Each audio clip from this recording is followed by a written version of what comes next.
One of the fascinating things that is unfolding during this time is the changing face of Christianity.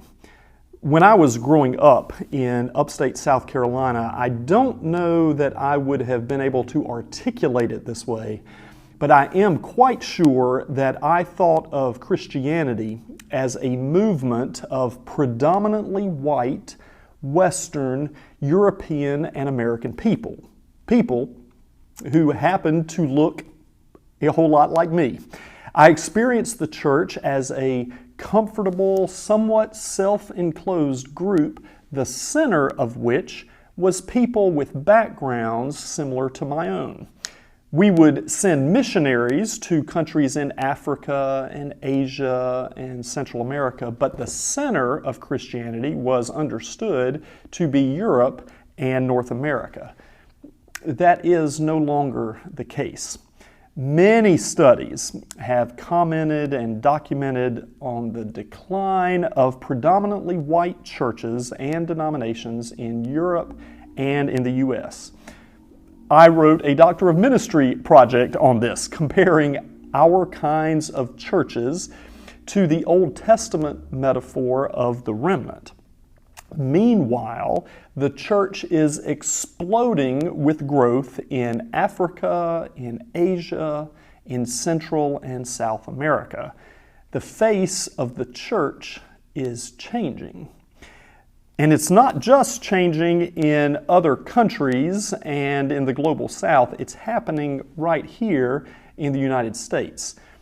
Dr. Soong-Chan Rah, a Korean-American evangelical pastor and professor whose book, The Next Evangelicalism, with the subtitle Releasing the Church from Western Cultural Captivity, Dr. Rah describes the shape of some of these changes. Many immigrants to the United States have brought and are bringing their Christian faith with them. Many of these immigrants are Pentecostal Christians.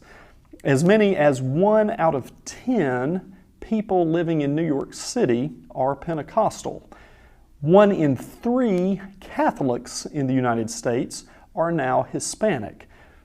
Dr. Rah says that American Christianity may in fact be growing in many ways, but it is growing in unexpected and surprising ways.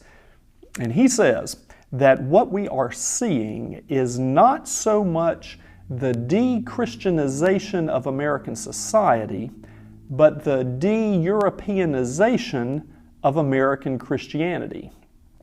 Not so much the de-Christianization of American society, but the de-Europeanization of American Christianity. It is a fascinating time to be part of the church, part of the global fellowship of the disciples of Jesus. It is as though we are witnessing Micah chapter 4, verse 2, when the text says that people of many nations will say, "Let us go up to the mountain of the Lord." Or Revelation chapter 7, verse 9, where the text says that we will see a great crowd that no one could number.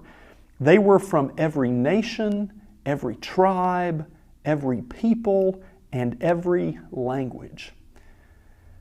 God is doing a great new thing among us. And the question for us is, how are we going to be a part of it? Friends, be well, and may we be part of this great new thing that God is doing with the church in the United States and around the world. We'll see you soon.